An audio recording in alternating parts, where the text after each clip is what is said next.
Hey y'all, it's Danny Go with Rare Radar, and I'm here with the lovely ladies of Three Ladies on the Vine. How y'all doing? Good. So I want to ask you a few questions about yourself. Try to get to know you and see, what all, pretty much what inspired you all to start the brand, and of course the name. Like, the name is definitely catchy.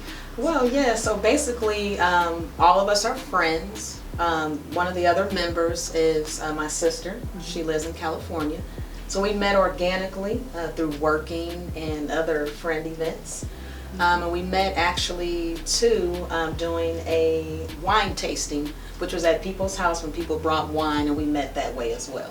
So yeah, we got started. I think we wanted to not work for people in the end of all of this and come up with a company. And the Three Ladies on the Vine, how did we come up with that? It's three ladies. We love wine, so Three Ladies on the Vine. And we thought it was catchy, yeah. And unique. So that's why we chose Three Ladies on the Vine. So what all do you provide within the business? We provide wine events. We provide niche events. We've done ugly sweater parties, bridal showers, shimmy sangrias where we were just dancing and hanging out with people. We just like to have fun, And like she stated, we started with different wine events like wine downs where we would have people come. We would meet up at people's houses, provide snacks and just something as simple as, why did you choose this bottle? Oh, because it was blue or because it was cute. Wine doesn't have to be stuffy or too expensive. You can find a perfectly decent bottle of wine for $2.50 at Walmart, at Aldi's and stuff like that. So wine doesn't have to be uptight, and I think that wine gets a bad rap from people because they think, you have to know about it. You drink what you like. Right. So with you being able to incorporate wine with everything, such as bridal showers, birthday parties, how do you find a balance? Like, okay, I can drink wine for this, I can drink wine for that. Like you said, it kind of gets a bad rap. So how do you create that balance? Like, where it's like, okay, so I'm not drinking too much wine for every occasion, I think it's providing non-wine options to your audience, because we have friends that they're not as heavy drinkers as we are, so we kind of know, okay, well, we have to have something kind of light and bubbly with not a lot of alcohol content for her, and we do keep a lookout with each other, with providing a safe space. So it's providing water, ginger ale, stuff like that, because you don't want to overdo it. Right. Yeah. So how did you all find your signature wine? You got sweet, you got dry. I love sweet wine. I cannot do the dry. It's just so bitter to me. We gonna get you there. We gonna get you out of there. Well, what we normally do, and what all people should do, is just basically, like Denise said, pick a wine and try it. Look at the bottle, read the label. Sometimes, if you're at the store, if you got your phone, maybe Google something. But a lot of the wines are to pair with other things. And so with us, we have expanded our palate. And so sometimes I don't always like sweet wines. I may like a Chardonnay or a buttery Chardonnay, or say it's cold outside. We're like a port wine, which is a little stronger. You drink it slow. And so I just think as people, and as younger people, older people, just try different things, just like in life. Pick some wine and try it, and you never know. Right.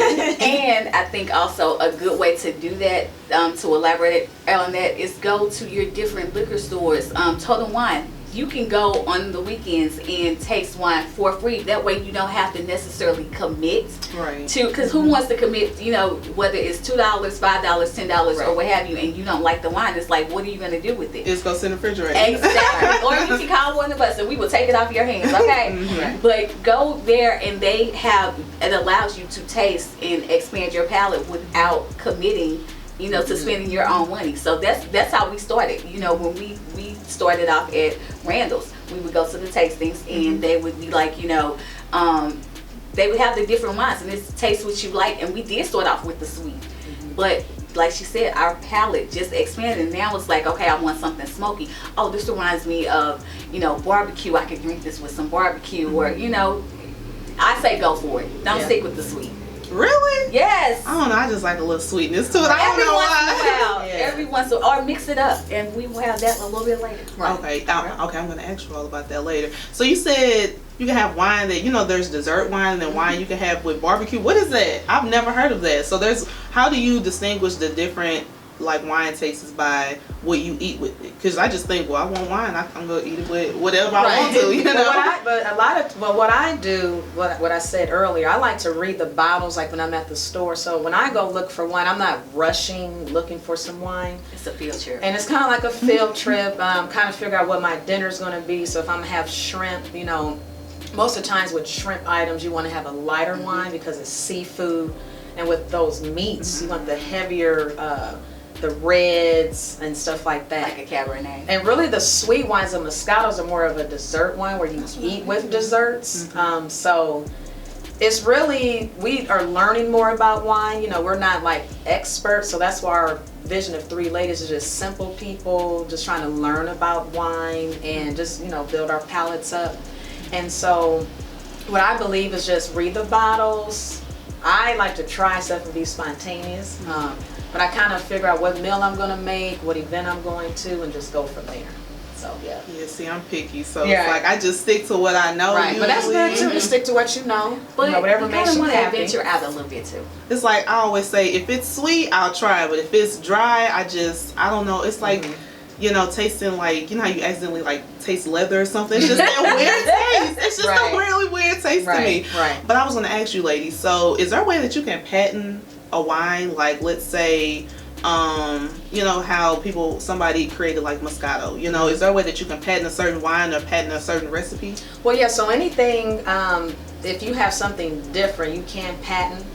We actually did reach out to a winery. There is tons of stuff to do to patent stuff, to create a wine. So we're not there yet. Our vision is to create a wine.